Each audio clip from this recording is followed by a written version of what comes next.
خدمت دوستان سلام عرض میکنم. من برای یه سری از نوشته ها قلمی که استفاده میکنم خودم درست میکنم. حالا ممکنه به این شکل باشه یا به این شکل فلزیه.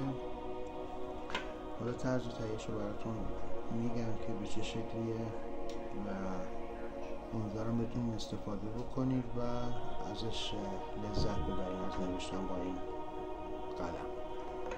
احتیاج داریم به یه ماژیک قدیمی و من سر این ماژیک از داخل این ماژیک کشیدم بیرون، نصفش کردم اون سریو، چون که بافت خیلی خوبی داره، یه حالت نمد خیلی متراکمه و میتونه برای جوهر برداری یا رنگ برداری و اینکه انتقالش بده روی بوم خیلی خوب بهتون کار بده. این سر ماژیک که در آوردیم با تیزبر و آرومی از وسط نصفش میکنیم. چرا؟ به خاطر اینکه ما یه لبه نازک ازش میخوایم. من حدودا 3 میل گرفتم کلوفی این سر ماژیکو. برای دستش از چوب استفاده کردم، چوب نرم روسیه. یه شکاف اینجا میریم آروم آروم میسابیم و یه حالتی براش درست میکنیم که این سر ماژیک، این حالت نمدیه، به راحتی بشینه داخل مغز کار این چوب و موقع کشیده ها در نیاد و اذیتمون نکنه. حالا به طریقهای دیگه هم میشه. من با این نوک مداد اتود بوده که چون دو لبه بود بینش گذاشتم و استفاده کردم، اینم خیلی خوبه. ولی خب ما اینو میذاریم اینجا، میتونین چسب بزنین و بعد منگنش بکنید، ولی خب به حالا به خاطر اینکه چسب ممکنه دیر خوش بشه من فقط با منگنه براتون انجام میدم. ولی خب برشش خیلی مهمه که بتونید یه لبه‌ای درست بکنید که به راحتی این توش قرار بگیره و منگنش کنید و اینکه یه شیب خیلی ملایمی بهش میدین، چون که ما میخوایم خط نستعلیق یا شکست نستعلیق بنویسیم.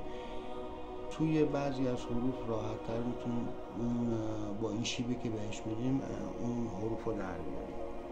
وقتی که قرار گرفت اینجا با یه منگنه خیلی نازک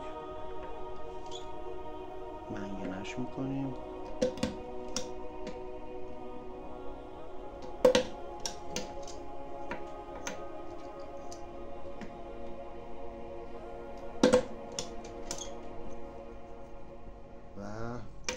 مطمئن بشیم که خیلی محکم شده. این چوب چون که چوب روسی هست چوب نرمیه و به راحتی اون حالت نمد ماژیک رو تو خودش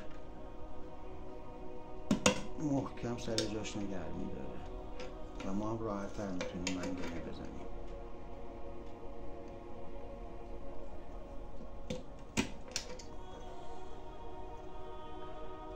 خوبه. یه تست کار ازش میگیریم ببینیم به چه شکلیه.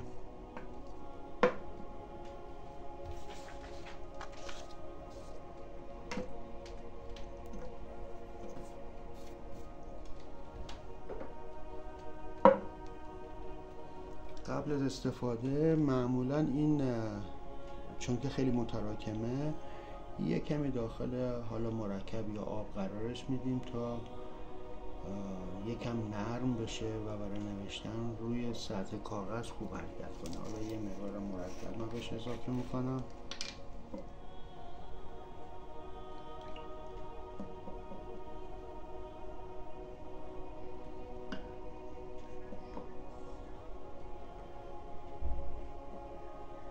وقتی که جذبش رفت بالا، یعنی مدتی داخل مرکب موند، دیگه نمیچکه از روی نمد، چون که جذب بالایی داره.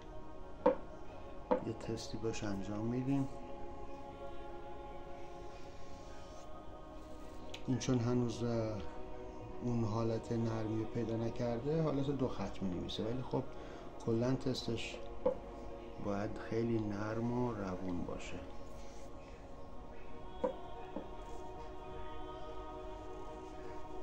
البته کاغذ من کاغذ گلاسه نیست، به خاطر همین مقدار سخت نوشتن باهاش.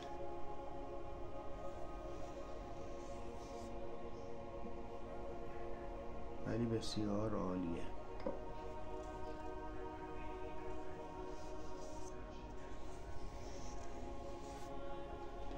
میتونید نمد فشرده صنعتی هم گیر بیارید، توی بازار هست و با اون خودتون برش بدین که یه نمونه هم هست خیلی نمده نازکه، میتونید یه تیکه چوب بردارید و اون نمد رو بکشید سر چوب و قلم‌های خیلی بزرگتر درست بکنید. نمد خاصیتش اینه که مرکب برداریش، رنگ برداریش و جذبش بالاست و انتقالش روی بوم یا کاغذ خیلی راحته.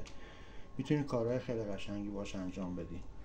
قلم فلزی رو من از بطری نوشابه استفاده کردم، به هر شکلی که خواستین میتونین برش بدین رو سایز دلخواهی که دوست دارید و میتونین با اونم استفاده کنید.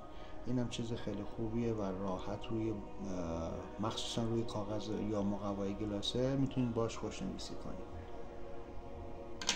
و اینکه لذتی که داخل این ساختن قلم‌ها داره اینه که وقتی باش می‌نویسین یه احساس خیلی خوبی داره که خودتون درستش کردین، کار دست خودتونه و میتونه یه ایده باشه برای اینکه بتونین قلم‌های مختلفی درست بکنین تو سایزهای مختلف.